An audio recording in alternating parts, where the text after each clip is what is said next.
Bonjour, je suis Marion Trousselard. Je suis médecin et professeure de neurosciences et sciences cognitives. Je travaille au profit d'un institut militaire de recherche, dans une unité de recherche qui s'occupe des mécanismes du stress et des mécanismes du trauma. Les objectifs du cours sont doubles. Un premier objectif qui est de vous présenter différentes caractéristiques pour mieux aider vos patients à détecter les différents stresseurs qu'ils rencontrent. Et un deuxième objectif qui est de vous présenter plusieurs niveaux d'analyse du stress qui sont à la fois complémentaires, mais avec des regards qui sont différents dans leur approche et dans leur champ de compréhension. Un plan en deux parties. Première partie, les stresseurs, avec d'abord une définition, un focus sur les conflits d'action. Je vous présenterai également une taxonomie temporelle qui est relativement communément acceptée dans la classification des stresseurs. Et puis, je vous présenterai différentes caractéristiques qui sont spécifiques des stresseurs du quotidien actuel. Le deuxième partie, qui va cibler le stress, va vous présenter d'abord l'approche psychologique, puis l'approche physiologique. Je vous présenterai ensuite un regard plus intégratif et puis nous ferons un petit focus sur les différences interindividuelles avant de voir les points à retenir et la bibliographie à partir de laquelle a été fait ce cours. Première partie, donc les stresseurs, avec une image de mammouth, parce que le cerveau humain est toujours adapté pour les stresseurs que le sujet ou que l'individu, que l'être humain rencontrait il y a de nombreuses années et qui sont des stresseurs pour lesquels la réponse la plus classique, nous y reviendrons, est de fuir ou combattre. C'est cette présentation ou cette photo pour revenir à la définition des stresseurs. Et on appelle stresseur toute situation, tout changement de l'environnement qui va activer une réponse de stress. Et ce, indépendamment de sa nature, de son intensité et de sa durée. On peut séparer deux types de stresseurs, des stresseurs qui vont être extérieurs au sujet, c'est-à-dire qu'ils sont imposés par l'environnement, typiquement des conflits au travail, des conflits de voisinage, des problèmes d'argent. Donc ce sont ces stresseurs qui naissent de l'interaction directe de l'individu avec son environnement et qui surviennent indépendamment du sujet. Ce sont les plus étudiés. Et il y a tout un autre champ de stresseurs, qui sont les stresseurs que l'individu génère lui-même par son propre organisme, si l'on peut dire, qui correspondent aux différents affects, pensées ou souvenirs que notre cerveau, à chaque instant, ou dans tout cas au quotidien, amène à notre conscience. Ils sont en lien avec la manière dont on perçoit l'environnement, dont on se le représente, et ces stresseurs sont bien plus fréquents que l'attention qu'on y porte. Ces stresseurs internes sont particulièrement bien représentés par ce que l'on appelle les conflits d'action, qui sont des situations dans lesquelles il y a une discordance entre ce que le sujet attend et la réalité qu'il vit. Concrètement, ces conflits d'action, on peut en définir deux types. Ce que l'on appelle les conflits éthiques ou les stresseurs éthiques, c'est typiquement une situation dans laquelle le sujet est confronté à une incertitude de choix à faire. C'est une situation dans laquelle il n'y a pas de bonne solution. Le sujet doit, ou l'individu dans cette situation, doit choisir ce qui lui paraît être la meilleure décision et vivre avec les conséquences de ses actes. Typiquement, je vous cite un exemple en milieu militaire, mais il y en a beaucoup d'autres. En tant que médecin militaire, nous devons faire une sérologie HIV devant tous nos militaires avant qu'ils ne partent en opération extérieure. Si un de vos militaires qui est programmé pour aller au Mali fait une sérologie et que le résultat est positif, vous lui dites donc qu'il convient de prévenir son épouse ou en tout cas la personne avec qui il vit et il refuse. Vous croisez son épouse, puisqu'en milieu militaire et quand vous êtes médecin militaire, vous croisez régulièrement et vous fréquentez les familles de militaires. Que devez-vous faire? Est-ce que vous devez annoncer à son épouse ce dont souffre son mari, de façon à assurer sa santé ou en tout cas la prévenir d'un danger pour sa santé? Ou ne pas le faire de façon à maintenir le secret médical de votre patient? Vous êtes donc dans une situation où aucune des deux décisions n'est satisfaisante et les deux sont en conflit. Il n'y a pas de bonne réponse, simplement celle que vous allez faire et celle qui est consciemment acceptée par vous et avec laquelle vous êtes en accord. C'est donc une situation de stresseur éthique ou de conflit d'action dite éthique. De façon différente, les conflits d'action de type conflit de valeurs, conflit moral, sont des situations dans lesquelles vous savez ce que vous voulez faire, mais vous ne pouvez pas le faire.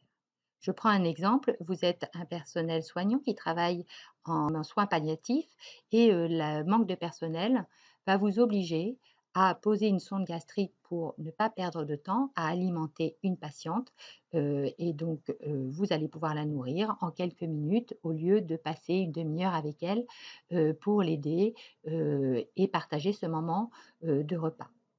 Bien évidemment, en tant que soignant, le souci des autres et passer du temps avec quelqu'un en souffrance fait partie de nos valeurs.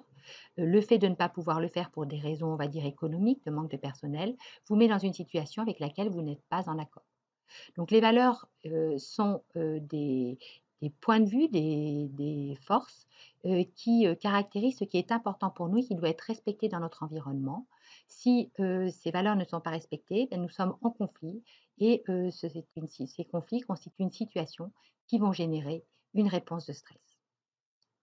Nous avons donc les stresseurs externes, pour résumer, qui, sont, bien connus et des stresseurs internes qui sont générés à la fois, par nos pensées spontanées, nos affects spontanés, mais aussi par des situations dans lesquelles notre point de vue, notre façon de concevoir les choses, nos valeurs, nos choix, sont en conflit avec ce que l'environnement, nous met, comme situation.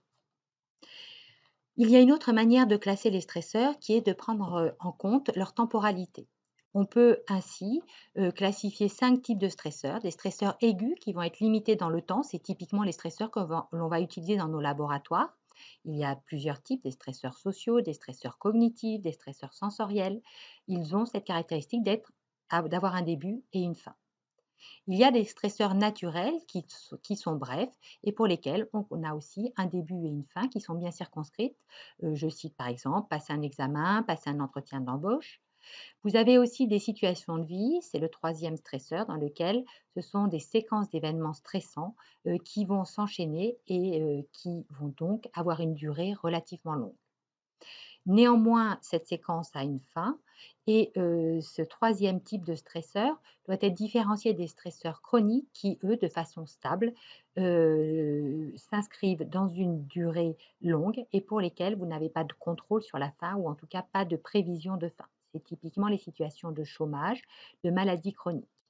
Enfin, un dernier groupe de stresseurs, le cinquième, sont des stresseurs que, l'on pourrait appeler distants, qui sont du champ du traumatisme. Alors distants parce que souvent l'événement traumatique est survenu à un moment, en amont, plus ou moins avec une phase de latence des symptômes ou, les stresseurs qui s'inscrivent dans le cadre de la traumatisation vicariante, qui sont donc cette répétition de confrontation à, des affects ou du vécu extrêmement négatifs et qui peuvent, au bout d'un certain temps, générer également, ou favoriser l'émergence d'une pathologie traumatique. Cette taxonomie, temporelle qui complète, la dichotomie des stresseurs en interne et externe peut également, être complétée par une autre caractérisation qui, a pour objectif de cibler les caractéristiques d'un événement qui va être générateur de stress. On peut isoler 4 types de caractéristiques de la situation qui va générer un stress. La première caractéristique, ce sont les situations dans lesquelles vous n'avez pas le contrôle. Typiquement, vous avez un rendez-vous important et les bouchons de circulation que vous n'aviez pas prévus et qui n'étaient pas forcément prévisibles vont vous contraindre à être en retard. Vous n'avez pas de contrôle sur cette situation et vous n'avez pas de contrôle pour éviter d'être en retard. Ce premier point, cette première caractéristique est très fréquemment associée aux situations de l'environnement qui vont générer une réponse de stress. La deuxième caractéristique, regroupe toutes les situations, dans lesquelles vous n'aviez pas prévu que ça arriverait, qui vous surprennent. Donc c'est pas la notion de contrôle, là, c'est la notion de surprise. Cette situation, lorsqu'elle est imprévisible, dans, la majorité des cas, génère également une réponse de stress. Typiquement, si vous avez un patron qui a un tempérament changeant, et qui chaque jour vous accueille de façon extrêmement différente, pouvant aller de l'extrême sympathie à, de la colère froide, vous êtes dans une situation imprévisible et le fait d'arriver le matin au travail, va générer un stress. Autre caractéristique, la troisième, c'est lorsque la situation est nouvelle et une situation dans laquelle vous allez devoir modifier vos habitudes de travail. Alors l'exemple le plus fréquent dans nos sociétés, c'est effectivement modifier, travailler sur un nouveau logiciel qui va impliquer que votre façon de travailler va devoir totalement, s'adapter, se transformer. Le quatrième point, après le contrôle, l'imprévisibilité et la nouveauté, se caractérisent des stresseurs qui vont menacer votre ego. Dès lors que vous vous retrouvez dans une situation dans laquelle on doute de vous, dans laquelle on doute de vos compétences, et ben, cette situation va générer, dans la majeure partie des cas, une réponse de stress. Si vous souhaitez un moyen mnémotechnique pour, mémoriser ces 4 caractéristiques, c'est un moyen mnémotechnique qui a été, proposé par, l'équipe de Sonia Lupien au Canada. Le contrôle, l'imprévisibilité, la nouveauté et l'ego menacé se résument en CINE, donc C-I-N-E. Voilà un point sur les différentes manières de caractériser les stresseurs que l'on rencontre au quotidien. Chacune de ces caractérisations a un intérêt, elles sont complémentaires les unes des autres et non exclusives. Je vous propose maintenant de parler du stress et de vous présenter différents regards qui définissent le stress. Avant toute chose, et pour rebondir sur le mammouth qui illustrait le titre de la partie précédente, le stress est une fonction d'adaptation, c'est-à-dire que cette fonction nous permet de libérer de l'énergie pour pouvoir nous adapter au changement de l'environnement. Et cette fonction d'adaptation, elle est essentielle à la vie de la même façon que respirer, réguler sa température. Le stress en soi n'est pas un problème, puisque sans cette réponse de stress qui libère de l'énergie, on ne pourrait pas s'adapter au changement de l'environnement. Ces changements de l'environnement vont donc induire une réaction de l'organisme qui est orientée vers fuir ou combattre, qui nous permettent d'agir sur l'environnement pour revenir dans une situation dans laquelle nous sommes en lien ou en tout cas en possibilité de continuer dans cet environnement. Tout changement de l'environnement caractérisé par une absence de contrôle, une imprévisibilité, une nouveauté ou un ego menacé vont être des changements de l'environnement qui vont induire une réaction de stress qui sera plus importante, plus longue et plus difficile à ajuster. Cette réaction de stress, du fait de son rôle dans l'adaptation de l'individu à son environnement, s'inscrit dans une histoire de vie. Il y a une histoire de stress ou une dynamique de stress. Et chez un individu au quotidien, il va devoir trouver des réponses pour s'ajuster aux stresseurs qu'il rencontre, que ces stresseurs soient externes ou internes, ou encore des conflits de valeurs. Ces stratégies de compensation sont plus ou moins efficaces. Je citerai ici toutes les stratégies de compensation alimentaire, d'addiction, de pratique du sport ou des stratégies d'ajustement plus cognitifs comme le coping, c'est-à-dire comment je fais face à ces stresseurs de mon quotidien. Est-ce que je fais face en analysant la situation, mes savoir-faire et en décidant d'appliquer un certain nombre de conduites à tenir pour répondre à la situation? C'est ce qu'on appelle le coping centré sur la tâche. Est-ce que j'exerce plutôt des stratégies de faire face centrées sur les émotions? Je vais pleurer, par exemple, lorsque je suis face à une contrainte ou à un stresseur auquel je ne sais pas répondre. Ou est-ce que je vais demander de l'aide à mes amis? Ou encore, est-ce que je vais faire preuve de diversion en allant effectivement m'étourdir avec les autres ou encore aller au cinéma? Donc, vous voyez que ces comportements de compensation et ces stratégies d'ajustement ont pour objectif de nous aider à trouver une réponse face aux stresseurs que l'on rencontre au quotidien. Si cette balance si l'efficacité de ces stratégies de compensation ne sont pas efficaces, le risque est celui d'une dérive vers une pathologie chronique après un temps d'usure. Et ces pathologies chroniques émergent au bout de 10 à 15 ans de stress chronique pour lequel l'individu n'a pas trouvé de réponse qui lui permettait d'ajuster sa réponse de stress. Cette durée entre cette vie quotidienne de stress et la pathologie est plus ou moins longue, mais au moins d'une dizaine d'années. Typiquement, vous avez en mémoire les infarctus du chef d'entreprise de 40-50 ans qui vous donnent une dynamique temporelle de l'émergence des pathologies en lien avec des stress chroniques du quotidien. L'orientation vers une clinique métabolique ou psychiatrique n'est pas actuellement clairement comprises et de la même façon, on n'a pas d'indicateur qui nous permet de savoir où en est un individu de son usure, de son stress chronique. Il est également possible pour un individu d'avoir ce qu'on pourrait appeler la double peine, c'est-à-dire à la fois des pathologies métaboliques, hypertension, AVC, et des pathologies du champ de la psychiatrie. Sur cette histoire de stress quotidien, tout individu est à risque de rencontrer un événement potentiellement traumatique qui est susceptible de favoriser l'émergence d'un trouble ou de s'exprimer sous la forme d'un trouble de stress aigu qui peut se résoudre ou évoluer vers un trouble de stress post-traumatique pour lequel, là encore, la rémission ou en tout cas la résolution est le cas le plus fréquent, mais pour lequel on observe également un nombre de comorbidités, parmi lesquelles la dépression, très important. Cette histoire de stress nous permet aussi de positionner 3 types de réponses au stress. Un individu vulnérable au stress, un individu résistant au stress, un individu résilient. On observe que la résilience, finalement, ne peut s'observer qu'après l'émergence d'une pathologie et elle se définit comme la capacité à rebondir après une pathologie. La résistance se traduit comme l'absence d'émergence de pathologie lors d'une confrontation à un stress traumatique ou à des stresseurs du quotidien.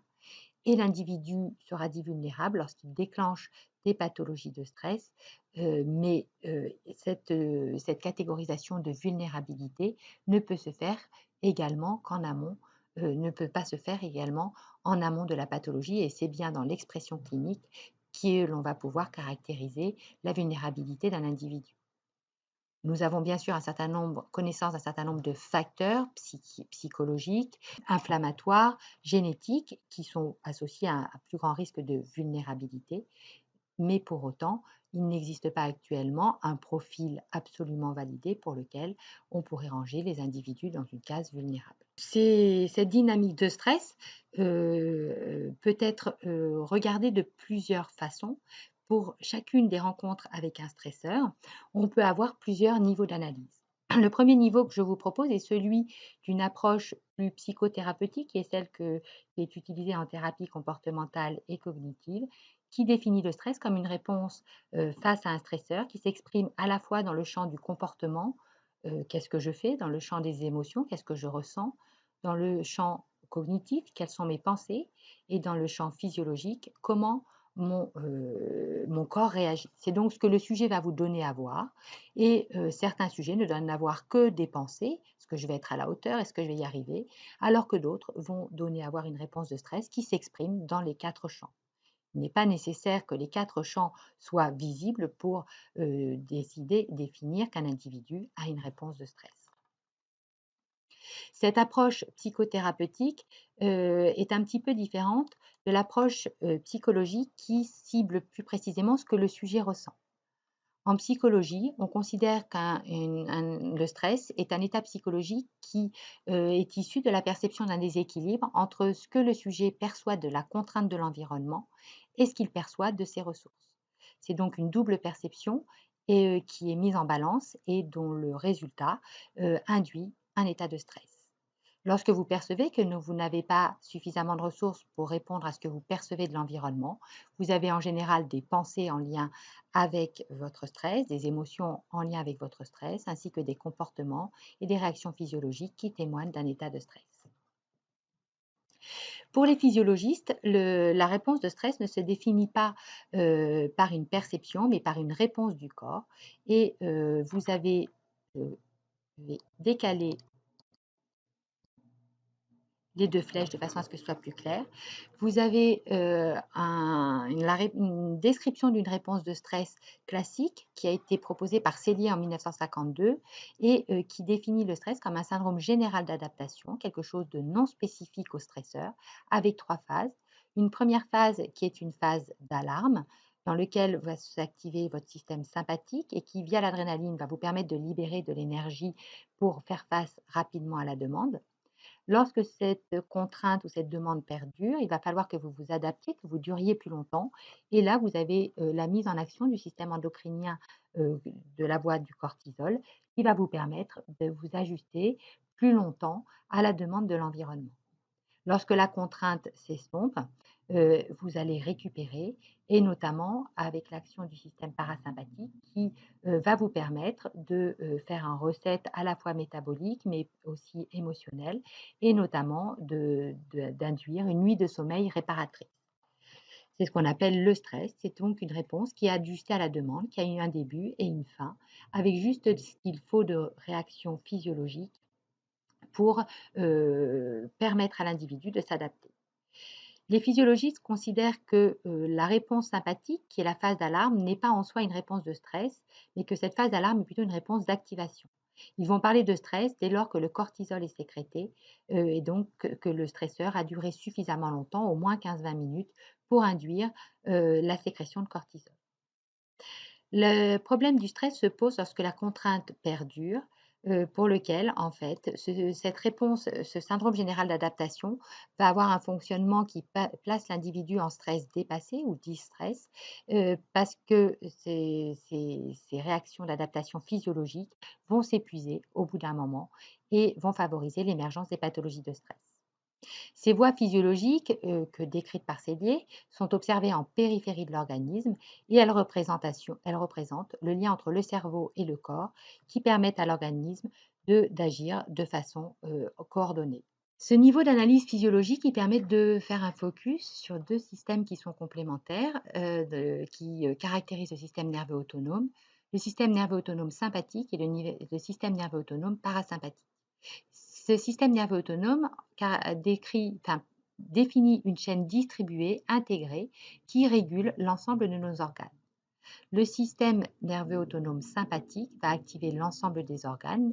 Les plus importants sont listés sur le graphe que vous avez à droite de l'écran et vous permettant ainsi d'avoir le cœur qui bat plus vite, de respirer plus vite, de libérer du glucose à partir du glycogène hépatique, de contracter vos muscles, de monter votre température pour agir vite et répondre à la demande de l'environnement. Vous observez aussi que ce système sympathique en rouge, n'active pas deux systèmes qui n'ont pas d'utilité dans la réponse de stress, qui est le système de la digestion et le système en lien avec l'activation sexuelle et la gestation. En miroir, le système parasympathique va mettre au repos ou va ralentir l'activation de tous ces organes, à l'exception de la digestion et du fonctionnement sexuel ou de la gestation. Ces deux systèmes antagonistes sont en permanence en oscillation, de façon à permettre à un individu d'être prêt à répondre à la demande et, dès lors que la demande s'arrête, de revenir à son état de calme. Sur le plan de la réponse du cortisol, qui est donc le cœur de la réponse de stress pour les physiologistes, cette réponse est endocrinienne à trois niveaux d'action, enfin à trois acteurs. D'abord l'hypothalamus qui va induire l'activation de l'hypophyse pour sécréter des neurotrophines de type corticotrophine, qui va donc aller activer le cortex surrénalien de façon à pouvoir sécréter du cortisol qui va informer les contrôles centraux, hypothalamus et hypophysaire, de façon à pouvoir ajuster par un feedback négatif la quantité de cortisol à la demande de l'environnement. Le cortisol a un effet antalgique et activateur et antidouleur. Il vous permet donc de durer longtemps et c'est donc pour ça que c'est bien cette phase d'ajustement et de durée qui définit la réponse de stress. Les données montrent que entre l'hypothalamus, les corticotrophines hypothalamiques et le cortisol sécrété dans le sang, il y a une amplification majeure de sécrétion. La régulation de ce système endocrinien est complexe, à la fois médiée par les récepteurs au cortisol et dérivés, mais également par des régulations génétiques et épigénétiques. Et comme je l'ai abordé rapidement, le cortisol permet une réponse intégrée en ce qu'il agit comme anti-inflammatoire, comme antalgique et qu'il va contribuer à diminuer la réponse cérébrale du stress. Si l'on résume cette réponse intégrative, on peut poser que dès lors que l'individu se sent menacé, que ce soit de façon interne ou externe, il va activer tous les organes qui vont lui permettre d'agir et ajuster l'énergie de façon à pouvoir répondre dans la durée à la demande. Le système est totalement adapté dès lors que vous avez des stresseurs brefs pour lesquels vous pouvez rapidement agir. Il est important de préciser, une fois ces différents niveaux d'analyse présentés, que ces voies ne sont que la partie périphérique de l'iceberg et du coordonnateur de stress qui n'est pas périphérique mais qui est bien au niveau du cerveau. Au niveau du cerveau, les acteurs impliqués dans la réponse de stress sont multiples et sont coordonnés.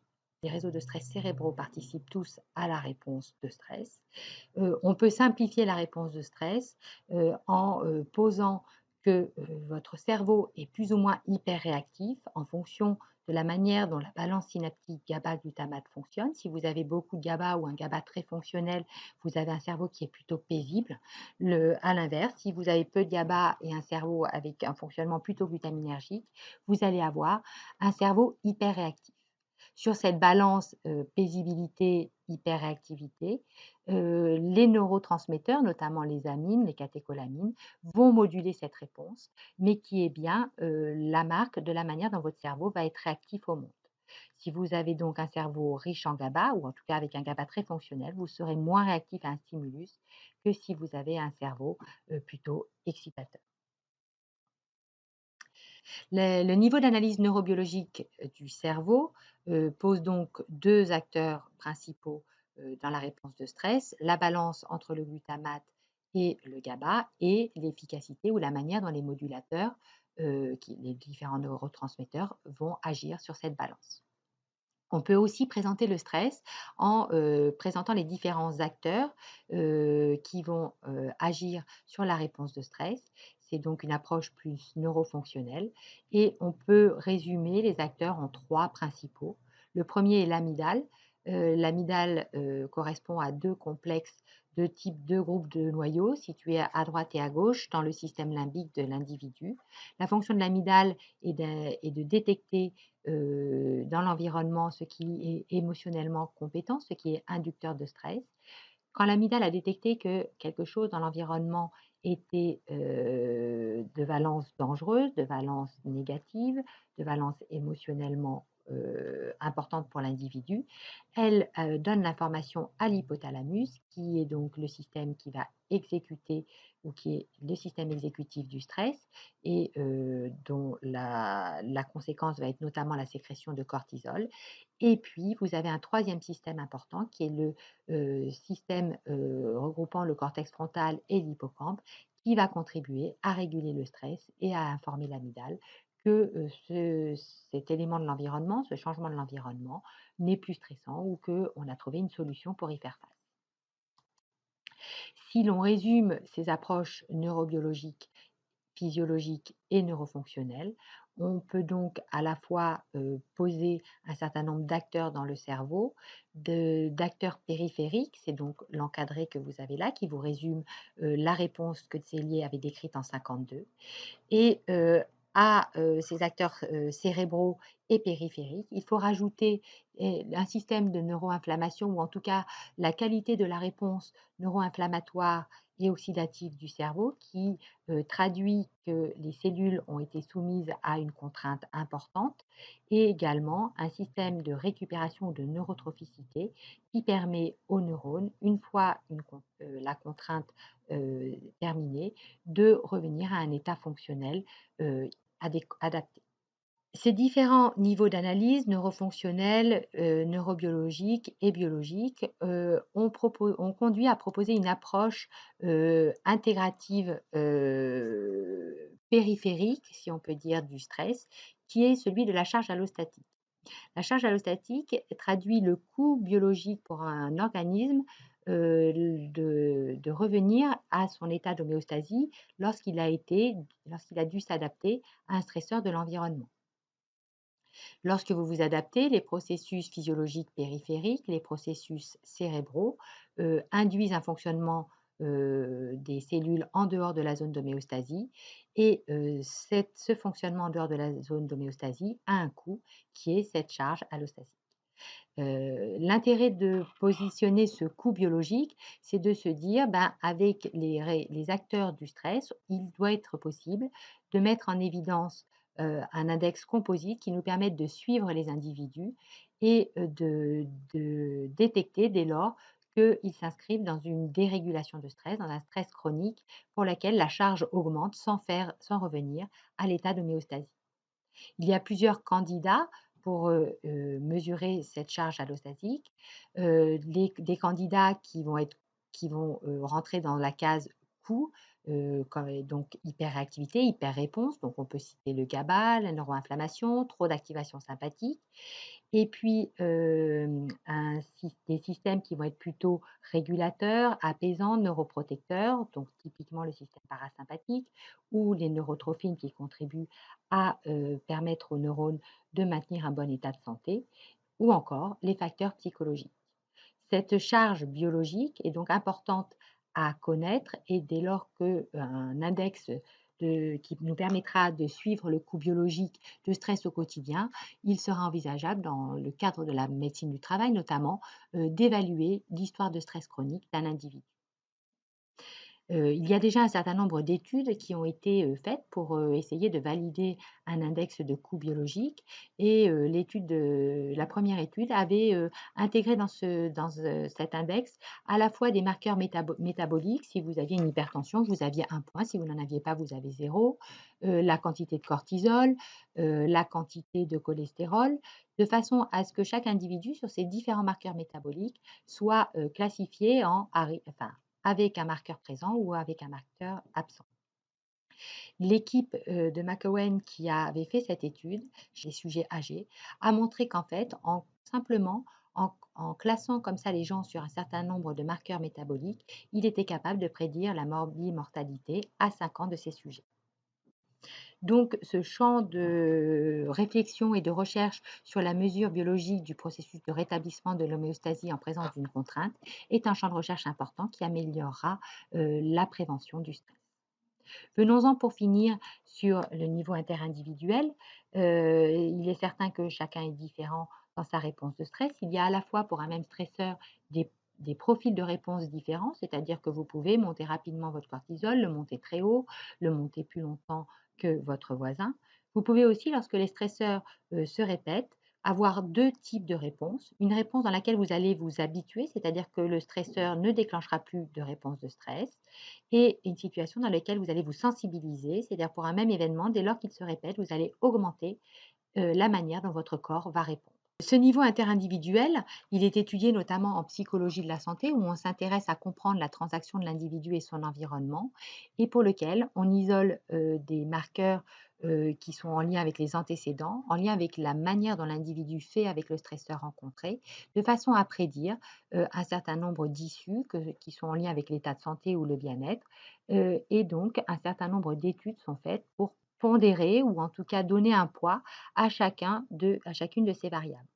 Ce qui est classiquement étudié, c'est dans les antécédents, c'est ce que le sujet a subi, ou en tout cas ce qui caractérise ce qu'il est en termes sociodémographiques, et puis l'ensemble des événements de vie stressants qu'il a vécu depuis sa vie in utero jusqu'au moment où il vient vous voir en consultation.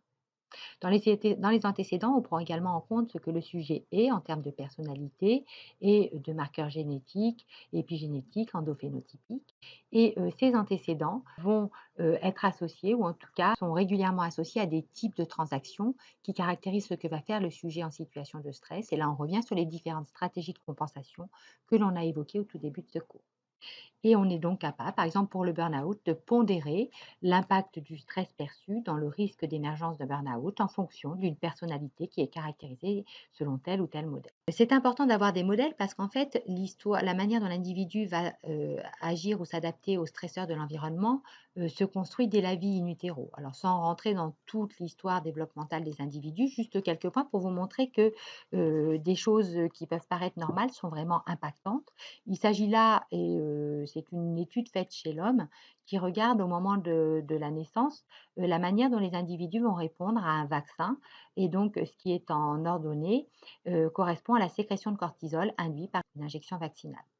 Vous avez sur ce graphe deux types de populations d'enfants, des enfants pour lesquels la naissance a été normale, paisible, et des enfants en violet pour lesquels la naissance, l'accouchement a été compliqué avec du forceps ou une durée très longue. Ce que l'on observe, c'est que lorsque ces nouveau-nés sont vaccinés à 2 mois, les enfants pour les nouveau-nés pour lesquels l'accouchement a été paisible montent leur cortisol, c'est une agression, ils ont une piqûre, et puis ils s'habituent. Les enfants, à l'inverse, les enfants pour lesquels l'accouchement a été compliqué, à 2 mois, lorsqu'on leur fait leur première piqûre vaccinale, sont comme sidérés, le cortisol ne monte pas. Et puis, à l'issue des rappels, ils vont se sensibiliser et monter leur cortisol de façon beaucoup plus importante. On voit donc que dès l'accouchement, l'enfant a déjà une modalité de réponse qui est plus ou moins intense, qui s'inscrit avec un processus d'habituation ou de sensibilisation qui est déjà différent. Une fois l'enfant né, alors là, les études sont plutôt réalisées chez l'animal et juste pour vous montrer que à la fois la manière dont les soins sont prodigués à l'enfant sont importants, mais également comment les soins extrafamiliaux peuvent contrecarrer des soins familiaux défectueux. Les études chez l'animal montrent que lorsque un nouveau-né souriceau est mal aimé par sa maman, l'amour maternel chez les animaux étant évalué en comptant le nombre de léchages juste après la naissance. Lorsque l'on soumet ces animaux mal aimés à un stress, qui est un stress de contention à l'âge adulte, on observe que ces animaux qui ont été mal aimés pendant leur enfance vont monter bien plus leur cortisol que ceux qui ont été particulièrement bien aimés par leur maman, donc particulièrement bien léchés. Néanmoins, ces animaux pas suffisamment léchés, pas suffisamment aimés, lorsqu'ils sont adoptés ou que l'éducation se poursuit par une mère qui va donner plus d'amour, on observe que pour une même contrainte, d'une contrainte de contention, la sécrétion de cortisol retrouve le même niveau que les enfants qui ont les nouveau-nés souriceaux, qui ont été élevés avec une maman qui leur a donné l'amour dont ils avaient besoin. Donc juste pour vous montrer que chaque étape de la vie est susceptible d'induire ou d'ajuster la réponse de stress, d'ajuster la qualité de cette réponse et que cet ajustement est à chaque fois modulable par une modification de l'environnement, là par exemple l'adoption par une autre famille. Ce niveau interindividuel est donc extrêmement complexe à systématiser et il implique au-delà des facteurs développementaux, des facteurs génétiques et des facteurs environnementaux. Quels sont les points à retenir à l'issue de ce cours? D'abord qu'il y a plusieurs niveaux d'analyse du stress, que ces niveaux sont complémentaires et qu'il est important de regarder à la fois les dimensions, notamment en termes de stresseurs, les expressions, est-ce qu'on est dans du stress chronique, de l'usure, de la pathologie, qu'il est également important de prendre en compte l'approche neurophysiologique en termes d'homéostasie et d'allostasie, mais également de réseau de stress, anatomo-fonctionnel et neurobiologique, et de compléter ces différentes approches par la psychologie qui nous permet notamment dans les modèles de cibler les points pour lesquels une approche psychothérapeutique pourrait être mise en place. Un graphe pour terminer sur la charge allostasique qui vous permet également d'avoir un regard plus systématique sur les événements de vie de l'individu,